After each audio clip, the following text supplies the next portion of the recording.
And we're not talking about the combat zone, but area around the combat zone also. This would be important.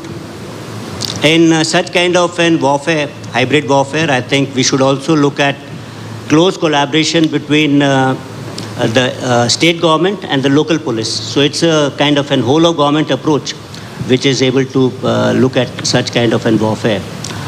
This, I think, would be major lessons what India has learned in its battle against, subconventional conflicts. Thank you. Let me move to General Petraeus. Hybrid warfare is not a new phenomenon. It has evolved over decades, blending conventional force and unconventional tactics. And few people understand it better than General David Petraeus. So, given all your experience and what you've seen in Ukraine, for example, in the latest conflict, what lessons can we draw from this conflict for our own armed forces? Are we quick enough to adapt to the changing environment? No, we're not. In fact, I was joking with the CEO of General Atomics earlier, whose firm did such a spectacular job during the surge in Iraq and the campaign in Afghanistan, both of which I was privileged to command, but in providing cutting-edge unmanned systems, the Predator, the Reaper, and so forth. But the only reason we transformed rapidly was because we were losing the war in Iraq. And you had a forceful Secretary of Defense, and we approached it in a way that I will then use to illustrate what we need to do in the future right now. But I want to just revisit where we were in 2006. I had just completed a 3-star tour in Iraq. I'd already done a 2-star tour. I knew I was going to go back as a 4-star. There's an acronym in the U.S. Army called DOTLM-PF. And if you follow that, it really helps you make institutional change. You have to have doctrine. We didn't even have a counterinsurgency field manual 3 years into those 2 wars.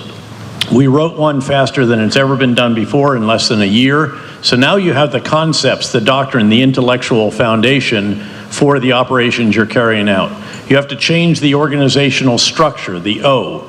You have to change your training. We were still, believe it or not, training for conventional armored warfare at the National Training Center when we looked at that and overhauled all of that. Leader development. I was in charge of all of the commissioned, non-commissioned warrant officer training in the entire U.S. Army, all the 16 different schools and centers. We overhauled all of that, so we actually prepared our commissioned, non-commissioned warrant officer leaders for what it was they were actually going to do instead of what it was we were preparing to do during the Cold War. You have to do personnel. You need certain types of personnel that are different, and that's particularly true right now. There's materiel. So again, DOTLM-M, you have to overhaul. We didn't even have V-shaped hull wheeled vehicles yet, even though improvised explosive devices were blowing the bottoms out of the flat bottoms, and I've been asking for them. We actually bought them for the Iraqi security forces when I was a 3-star in Iraq before we bought them for the U.S. Army itself. And then finally, facilities that enable you to do all of this training and material and so forth. So if you follow that process, it's a pretty good approach. The problem is that right now in the U.S. military, we have the beginnings of these conceptions. In some cases, we have some quite extraordinary visions. I'll get to Hellscape, which is the vision of the Indo-Pacific commander for what he'd like to see the Taiwan Strait be turned into. But we haven't yet really solidified that. We haven't changed our structures enough. We haven't overhauled the training. Leader development, not yet sufficient, and all the rest of this, much less materiel. In fact, we have a legacy procurement system in the United States military. This is overly simplistic, but it essentially produces yesterday's technology for tomorrow's wars. It's such a sluggish, slow, litigious process. Global Atomics knows this. They'd love to see this sped up, but if we don't drive it from the Pentagon, and it's really the Pentagon and the Congress that has to do this, you can't have the agility that you need. Now, fast forward to Ukraine. I've been there 5 times just since 2022 alone, just there 3 or 4 weeks ago. Every time the progress is incredible. Of course, they're fighting for their survival. This is their war of independence, and they are acting like it. So they have a procurement system that is actually producing tomorrow's technology for today's wars. You go to visit the unmanned system, you know, they're one of the first countries that has not only an Army, Navy, Air Force, it has an unmanned systems force. And it's not just aerial systems, which are incredible. They produced 1.5 million unmanned aerial systems last year alone. Their design, their manufacture, and their employment of all different types, everything from thousands of suicide drones that they throw at the Russians on the front lines every day to out and back, get 12, 15 missions before they get shot down, the longer range ones going after the Russian refineries and energy storage locations and so forth. But how does a country which has no navy as we would know it, ships at sea, how does it sink 1/3 of the Russian Black Sea Fleet? With aerial drones that it designed, manufactured, and employs to find the ships, and their maritime drones that actually sink them. The last trip I was there 4 weeks ago, Brave One put together this incredible exposition of hundreds of unmanned systems companies, startups, and all the rest of that. And there are even more than that in Ukraine.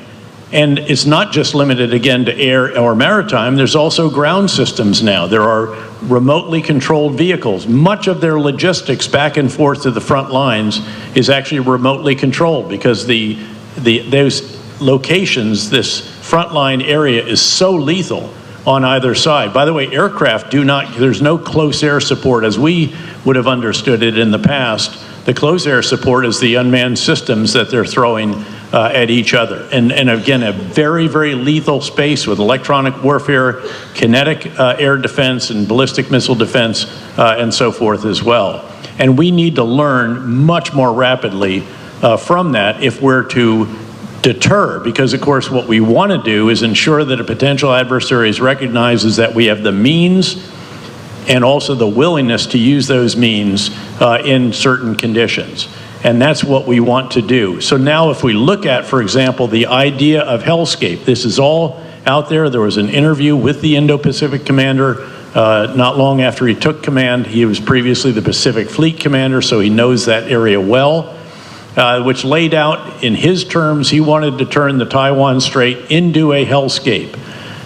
Incomparable numbers of unmanned systems under the sea, on the sea, in the air, on the ground, and increasingly not remotely piloted, but actually algorithmically piloted. And AI constantly helping them learn and update and all the rest of that, and AI helping to develop the algorithm and actually instructs the machine on what to do. The problem is that we haven't yet done all the doctrine, organizational change, overhaul of training, leader development, etc., to enable that, much less actually accelerated the material acquisition process to be remotely like what it is that the Ukrainians are doing, who are on the bleeding edge of this kind of technology, who are iterating on a weekly basis, not just software, which is relatively easy, but with hardware in response to what the Russians are doing to try to blow them out of the sky, jam their link to GPS or to command and control, and so on. So that's what we need to do. We need to have a much greater pace than that. And if I could use the Doge, you know, these are the efficiency experts under Elon Musk, I would focus them first and foremost on the procurement system in which the military-industrial congressional complex, every element, has vested interests in the legacy systems, legacy processes, legacy basing arrangements, legacy maintenance contracts, and sweep all that away and take huge lessons from what's going on in Ukraine, where they have responded in a way that is just unequaled anywhere else in the world. General, let me pose a follow-up question, because you have opened several very important points. But one of them is the speed of innovation, and I've been to Ukraine several times, and the level of innovation and creativity is immense, and you can really see that if a country is under pressure, you can innovate much faster. And we did when we were losing the Iraq War. I mean, that's exactly. why all of a sudden I could finally get stuff that I've been crying out for years as a 2-star, 3-star, with a very aggressive Secretary of Defense, a supportive Congress, John McCain, and a president whose legacy rested on Iraq. But what I see is that the small and medium-sized companies, not the big international primes, are faster in innovation and in adapting. So what we need to change is a prime example. What we need to change. Well, I think the companies themselves have to change their approach. So if you look at Anduril's approach, they build software first and then the hardware. They use existing components and structures and materials and all the rest of that. They actually build manufacturing facilities before they have the contract for the actual manufacturing. It's a really radically different way of doing this, as opposed to competing for years for a contract. Then they down select. Now 2 are going against each other, then they pick the one, they get the contract, then they build the manufacturing facility, and so forth and so on. So we've got to go much more rapidly. Again, the key is the partnership between those who design, those who manufacture, and those who employ. And that is not that close always in the US military, and I'd argue most militaries around the world. In Ukraine, they're all sitting in the same room, and they're not arguing over a change to a contract or something like that. We're getting better at software changes, but hardware changes are really, really hard with our contracting processes.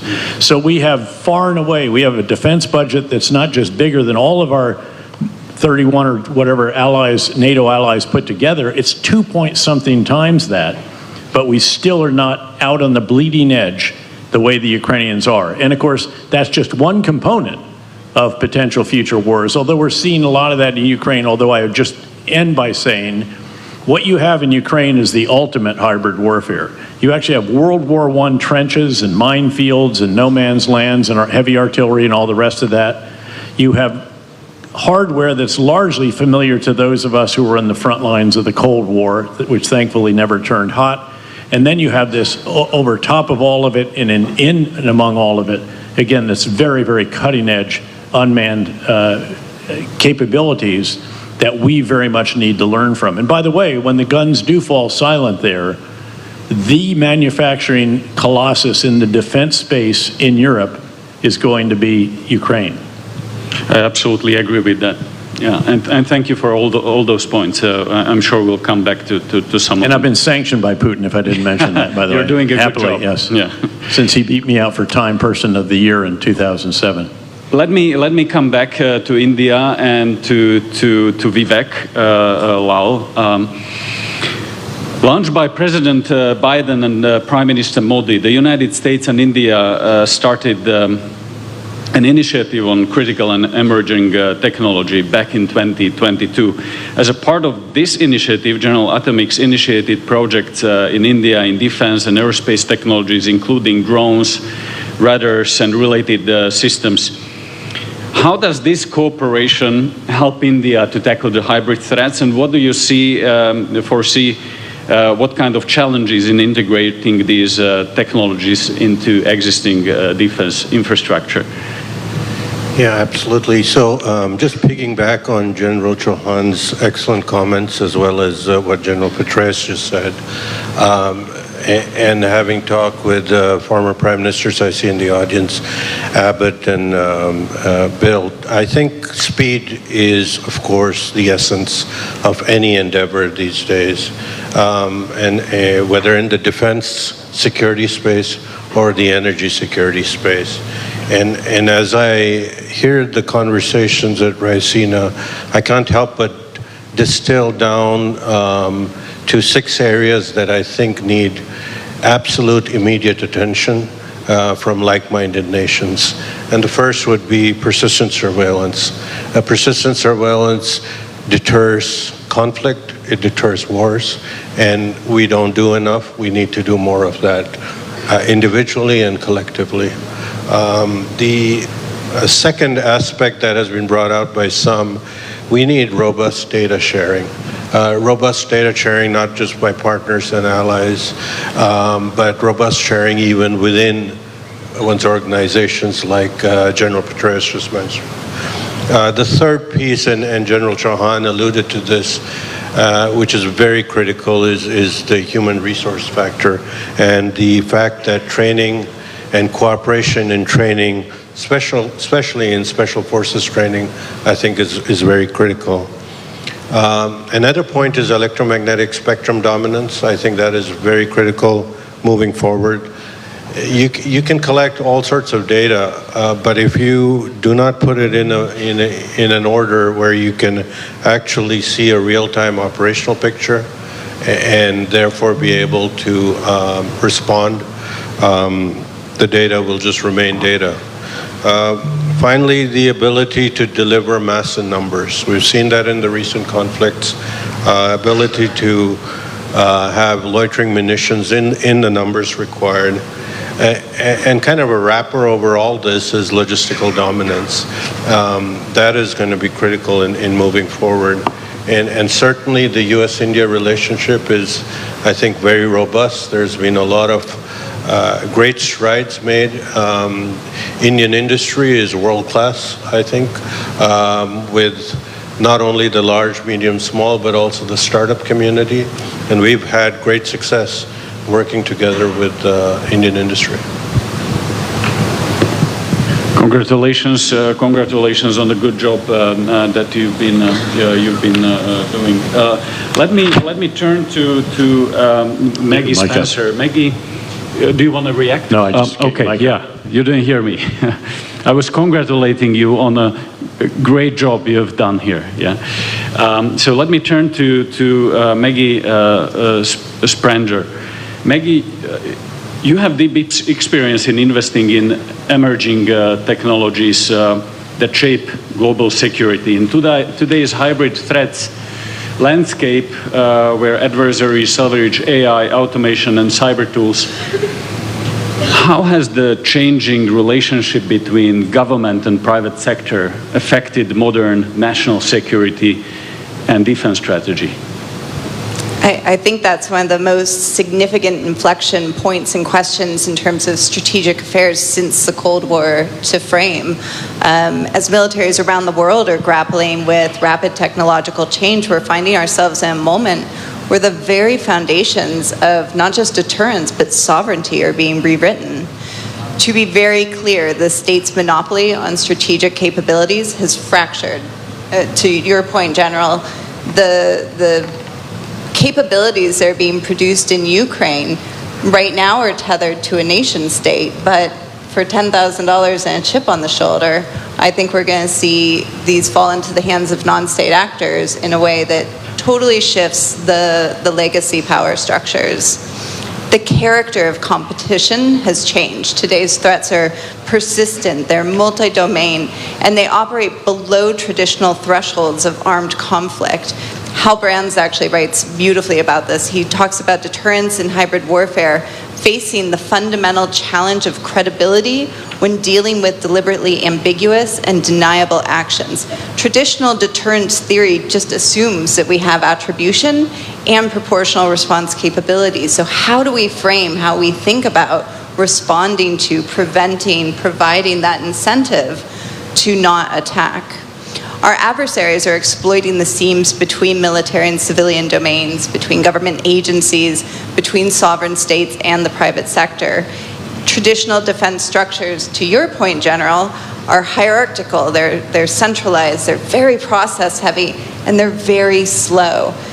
We measure in the United States our procurement cycles in years, if not decades, whereas technology is iterating in months or weeks.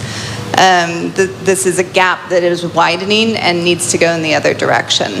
Effective deterrence now requires establishing and communicating new thresholds that make it clear to our adversaries the consequence of participating in this gray zone aggression. Without this clarity, we're going to remain vulnerable to precisely the ambiguous actions that our adversaries prefer. This demands a significant mental model shift. The question isn't whether states should reclaim exclusive control over strategic capabilities. That ship has sailed. It's how governments should structure their relationship with the private sector to maintain effective sovereignty in this new paradigm. I'll frame it with three realities of our current environment. The first is that technological innovation now predominantly does occur in the private sector. AI, quantum, drones, it's private companies that are making these developments and capabilities. The second is that critical digital infrastructure is now largely privately owned and operated.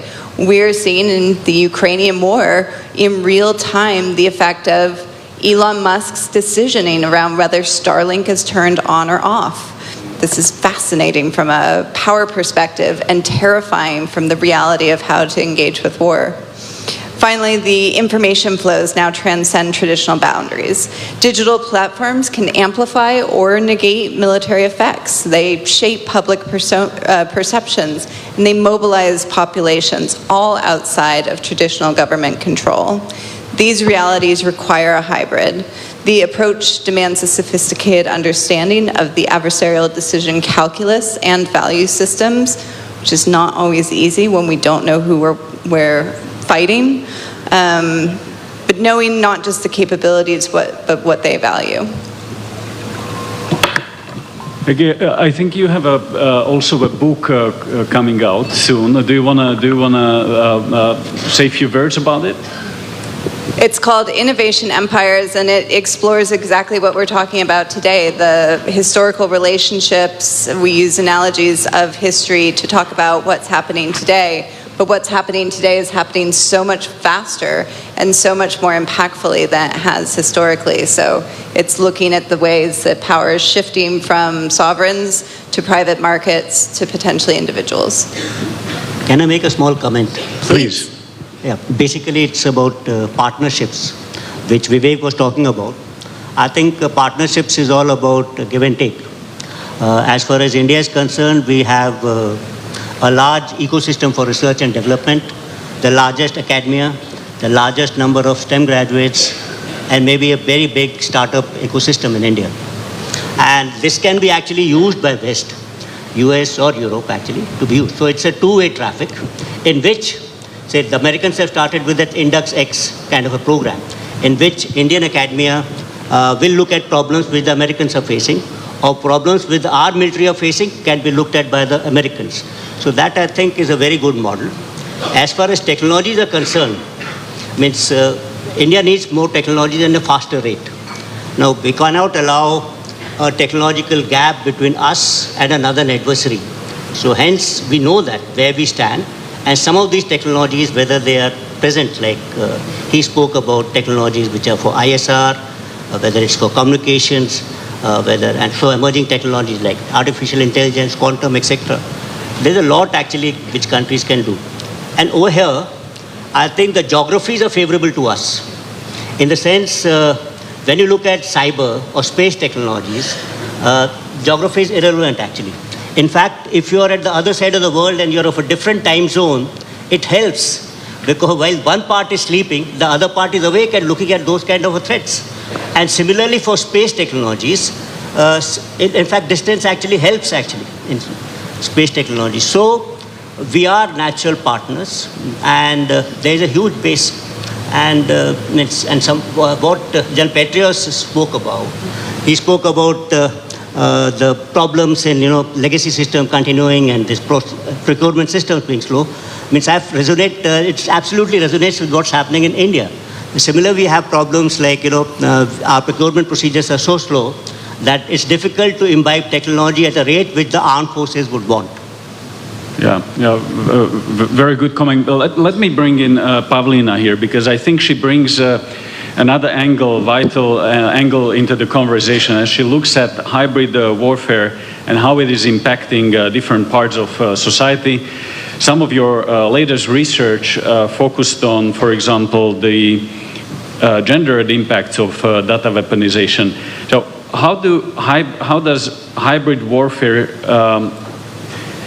uniquely affect different layers of society, and what measures can be implemented to ensure inclusive resilience and the whole of the society resilience against hybrid threats? Thank you, Robert. Yes, so in my research I focus on cyber operations and how to build resilience, and what I do is to look into the impacts. And we know shockingly little about the impacts of cyber operations. And this is becoming a huge and problematic gap for policymaking, for national security, for resilience strategies, because attacks against, for example, critical infrastructure, and we are speaking about healthcare, we are speaking about energy facilities, water facilities, and humanitarian NGOs, civil society organizations, giving some vital functions to the society. We know very little. What does it mean? What does it mean when healthcare infrastructure, when a hospital needs to stop operating or is disturbed by a ransomware attack? We know how to measure the leaked data. We know how to measure the financial impact. Do we know how the nurses were impacted? Do we know which diagnoses were most impacted? Do we understand what populations are more reliant on the care? So there is some, for that part of critical infrastructure, there is some existing research into crisis and how to build resilience in a crisis, but we still don't know how to effectively adapt it for cyber resilience, and we are still very much lacking the whole awareness about the cycle of these threats and the impact. So this is what my research and work tries to build in this space. And one thing that I looked into with my New America Fellowship was gender. So the factor that you are a woman, or the factor that you have different gender identity, or the factor that you are a man, like how it differently impacts you when your healthcare data is being hacked and leaked. What is the perceived security impact, and what's the real safety and security impact for populations? And why is it becoming increasingly important for cyber policy is that while we see complete negligence oftentimes in the critical infrastructure operations and how they protect the data, and especially like medical data, which are very interesting for cyber criminals to target, at the same time, we see those ransomware attacks especially becoming way more vicious.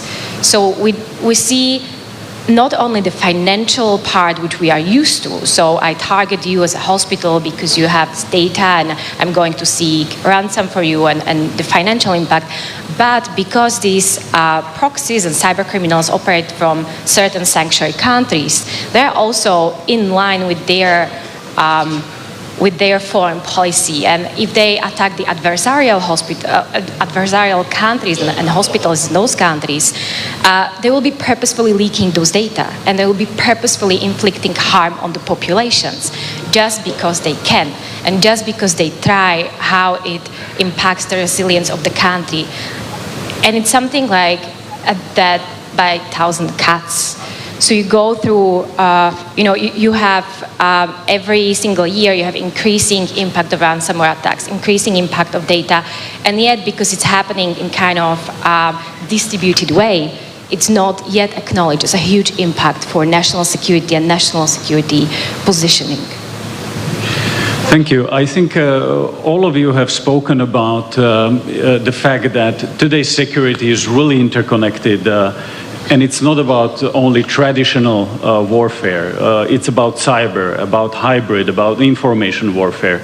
And that leads to what I said at the beginning, is the hyper war, which combines the new technologies, the exponential development of new technologies, and at the speed that has been unprecedented, and that brings the technologies that we are using already in our civil life to the battlefield. So that changes completely the nature of the conflict. So with that said, all of you, I think, agree with one thing, is that technologies are critical, and to keep the technological supremacy in the battlefield is absolutely crucial. And here, private sector is the one who drives the change, who drives the innovation, and I think it's absolutely essential that governments and private entities work even closer than ever before, because private sector is a absolutely critical part of our defense, more than ever before. And that's why I think we were used to say that states have hard power, they have soft power, but I think right now they have also what is called the technological power. And that needs to be part of every future thinking of our security and defense. You want to react, and then I would like to open for questions. So if you have questions, just catch my eye. Yeah. Look, I think we've always had all of these elements have been part of this. I can assure you again that when I was privileged to command 2 different wars, that I wasn't just thinking about security.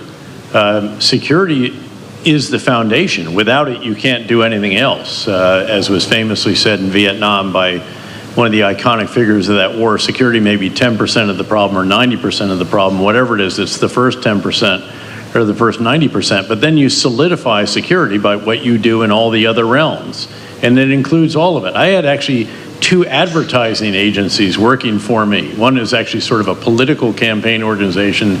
The other was more of a media monitoring. And that was before you had the explosion of social media and all of the other new digital tools that are out there.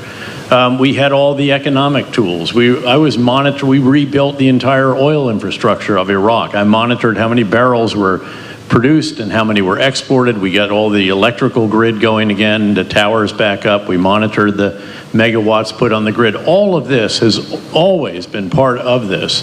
The difference is the speed, as you note. And again, that speed is about to take another step change because of artificial intelligence and what that enables you to do. And you're going to increasingly be having artificial intelligence enabled unmanned systems fighting other artificial intelligence, and not just again in the physical space, but also in cyberspace, the informational space, again, economics, diplomacy, and all the rest of that. And the question is, how do you organize all of that? How do you oversee the execution of all of that if you don't dramatically accelerate the processes that we have? You can't have a National Security Council meeting frequently enough to pull all of that together. You can do it, and again, in a situation where you have an Ambassador Crocker and perhaps a General Petraeus or whatever, but you have to then delegate enormously to them and give them the tools that can enable them to match the pace that is now. And so again, I think hyperpower, hyper warfare, whatever the term, captures that particular acceleration. And again, I don't think we've necessarily caught up with it with processes, and that's the key. Because what all of you said as well is, I think one key word is the speed. That is the differentiating factor. But you have with to the get the concepts right. Speed, and the governments are really lacking behind in embracing that innovation into our systems. And the gap is widening. And we have, I think, a problem in the West as such, in our democracies. Until we implement those changes, that gap is widening, and that creates a strategic vulnerability if we don't close it quickly. So if you can, if you had a quick comment. Yeah, look, it starts with concepts. It's not, doesn't start with the technology. It starts with the concepts for employing all this, making all of it work together, and then producing the institutional change using that particular checklist that I think is about as good as any other out there. But it starts with big ideas. The strategic leaders got to get the big ideas right, communicate them effectively, oversee their implementation, and determine how you need to refine the big ideas to do it again and again and again. And the context in which this is playing out is that the speed of technology, all the other elements of a particular conflict, now all of which, again, are moving much more rapidly than in the past. Yeah. Do you want to react on this conversation on technology, Maggie, and then General? Yeah, maybe General, please. You use the words terminology of hyper warfare. Yeah. I have alternate terminology for this. I've been using this term known as convergence, actually. Convergence is trying to converge your first revolution in military affairs, that was maneuver, along with net-centric, which is second revolution in military affairs, with now what is becoming as more intelligent warfare. It's kind of converging tactical, operational, and strategic part into one. It's kind of converging maritime domain awareness, air domain awareness, underwater domain awareness, is converging all multi-domain operations as one which the lady mentioned. Not only the 3 domains, but also cyber and space. But ultimately, all of this, what General Petraeus said, is going to lead to a very intelligent warfare in which you're going to take decisions faster and faster. I think that is going to become very, very important in future. And for this, I think when the war was just physical, I think physical geography was important. Then war became hybrid, terrorism, then human geography became important. But today, I think cognitive geography of societies is becoming equally important, where you have to find out as to where do these societies get their information from, what influences them, how do they take decisions. After all democratic governments like ours are hosted to public opinion. If public opinion can be changed, you can change government decisions very fast without resorting to violence. That's how warfare is changing tomorrow. Yeah, you're right. Maggie, you wanted to... I was going to say, you've nailed it. We're facing collectively borderless problems, and so we must have borderless solutions, and that's going to demand different types of partnership structures that are going to involve some sort of formal institution, but of course we all know that the work gets done in the quiet rooms away from the crowds, and so there has to be that trusted network for exchange, not just of ideas, but of technology and know-how. And General Petraeus, to your point, I think what you're raising is really the big question, which is, can democracies, especially when they aren't yet under direct threat as Ukraine is, can we outperform an authoritarian industrial policy? Vivek, do you wanna answer that question, whether we can outperform? Yeah, in terms of challenges, and that's a very good point, to incorporate advanced technology into existing defense infrastructure, the challenges are multifold: technically, operationally, financially, and indeed, there's always some resistance to change, and that's a cultural issue. And so, as General Chauhan just very accurately enabled this discussion, is how do you keep pace, incorporate all the latest technologies, but it has to all come into the existing infrastructure that has been built, and then making that really efficient. You also have to have a different mindset. So again, I finally, in my frustration with the procurement system and then the testing system and everything else, I finally went to Secretary Gates and I said, look, if you have something that you're testing, why don't you put it in the hands of our soldiers out here and let us test it, as long as if it doesn't work well, it's not going to kill somebody. And then let the soldiers figure it out. And if they like it, we'll buy more. If they don't like it, we'll park it in the back of the combat outpost and let it rust. But again, you have to have this kind of approach to life, and that's very different from the normal peacetime situation, unfortunately. And this is what happens in Ukraine. You have an innovation, and it Absolutely. constantly goes to the battlefield, and that keeps this pace at a very high speed. Yes, but then you have to have a system that actually ensures that just not this unit is learning it, that all the units are learning it. So you have to have a lessons learned. In fact, I was concerned not just that everyone in Iraq or Afghanistan would learn it, we need the rest of the big military back in the US to do it. So on my battle rhythm, there was 1 hour a month where I would get with the guy that was my successor in this job that I had as a 3-star, and would walk down, here are the doctrinal changes, all the way down that list, so that they can incorporate it into the overall system and drive change institutionally, not just out in select units or that particular battlefield. You wanted to react, Pavlina? Yes, just very quick 2 points, and especially on cyber resilience. And I think there is a lot of lessons learned from Ukraine. Ukraine prepared very well for the cyber warfare, and there were attempts, especially early on, with very sophisticated malware to put the systems down, which did not succeed as it was envisioned. And why Ukraine prepared so well was also that over the years they built resilience with their not only international tech companies but also the national private sector. and with national NGOs and SATA. And you have to build that, my second point, you have to build the resilience, especially in cyber, across society. Because what we see when someone is targeting, for example, important governmental data, which will be used in military strategies, is that because you cannot enter through, for example, law enforcement or ministries and setup points, you'll go through think tanks, you'll go through civil society organizations who work with these organizations, you'll go through so that's one entry point how to get the data. So we have to secure also these usually cyber poor organizations across societies and across the ecosystems. And secondly, we see a lot of attacks as the war drags on, which are disturbing critical infrastructure. These are low sophisticated attacks like DDoS attacks, but they decrease the resilience of the population and they tire the population.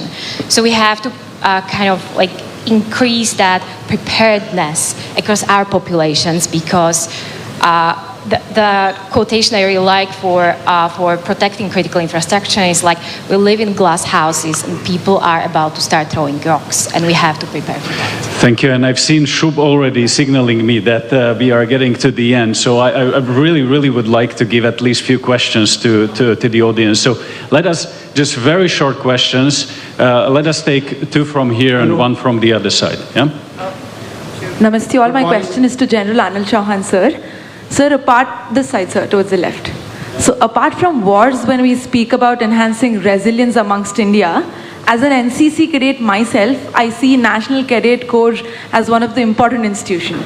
So how do you see NCC's future from now? Jayan, sir.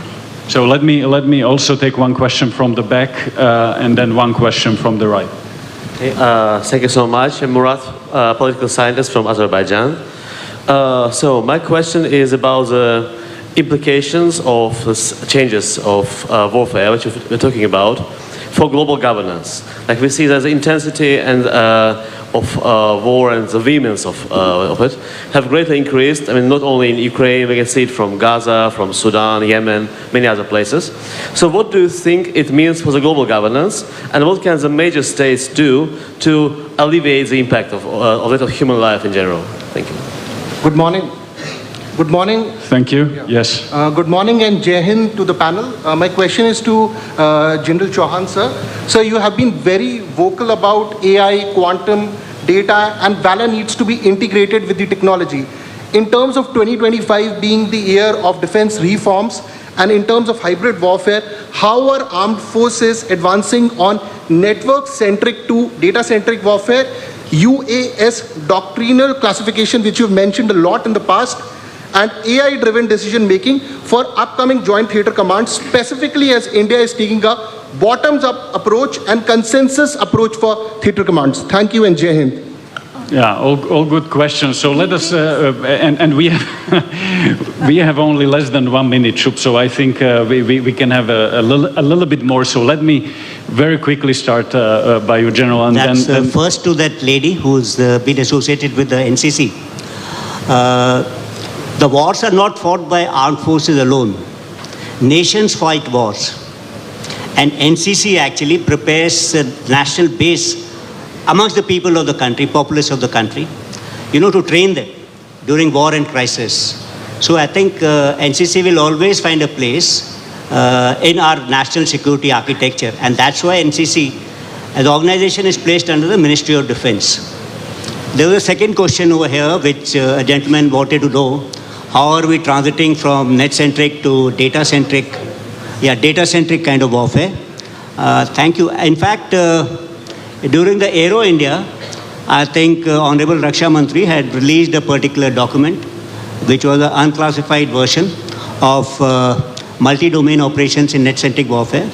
That particular document lays down a roadmap to graduate towards data-centric kind of capabilities, which compasses not one, but many kind of fields together. And basically, essentially, this is what we feel, or I feel, where warfare is progressing towards, and we want to be in line with the advanced militaries when this particular revolution in military affair comes about. Thank you. Vivek, do you want to pick up on some of the questions? No, Maggie? Very briefly to your point in the back, we're moving from a world that had a military alliance that I think will be upended. And it's been the defining mindset and really the dictum for how we had structured international relationships. And I think those power structures are going to change tremendously. And maybe it's not a bad thing where world order or rules are moving away from the nations that have held the largest militaries toward ones that are perhaps more innovative. Thank you. General or Pavlina, do you want to pick up on some of the questions? I may just add on the alliances. Just very shortly. Very shortly. Very shortly. Working a lot at the UN processes, they are very important but at the same time they are very limited because you need to build consensus to achieve any kind of meaningful framework. So those frameworks which we have are obviously not enough to keep us away from attacks, from cyber attacks and hybrid warfare. What is very important and why the coalitions is that accountability, especially in cyberspace, is built through coalitions of willing countries. And we are about to witness shifts in those coalitions, which were driving the little accountability that there is. So that's something which is deeply worrying, and I wish to end up on a more positive note. Maybe you will, Robert. But it's something how, we take cyber away from, kind of separated from geopolitics, but it all translates. So what we are seeing in foreign relations, what we are seeing in coalitions among the countries, we'll even more see in the cyber warfare. And I wish the coalitions of the willing countries driving accountability and rules-based order were getting stronger and not weaker. General, last words. Well, I just think we need to recognize the new realities, the new dynamics, new technologies much more clearly than we do, and then transform our forces and processes much, much more rapidly than we have been in the past. So with that said, thank you very much for a very interesting conversation. I think we would need more time. If I have two outcomes out of this conversation, that one would be that the private sector plays a tremendously important role in the defense and security of our countries. And I think there need to be at the table, not as a transactional relationship, but as a partnership relationship for the future. And second takeaway is the speed. The speed is of essence, and we have to do much more to be able to embrace all of those changes that the new technology brings to us. Otherwise, non-state actors and some state actors will be faster and will be able to diminish our own security. Thank you very much once again, and let me congratulate to Shub and to all of the superstar team of Raisina for the great conference. Thank you so much, Robert, and a big hand to the panel as well. If I could invite all of you to the top of the stage for a quick photograph. And it's always fun to have Robert moderating conversations. He's almost always on time. But please join us at the top of the table. We will now take a short break, about 15 minutes or so. So I'll request everyone to please join us back by 11:05 so that we can start the next conversation exactly on time. I also do want to make a housekeeping announcement. For those who are staying with us, whose transfers, both international and domestic, have been facilitated by ORF, we do have a travel desk set up at the registration.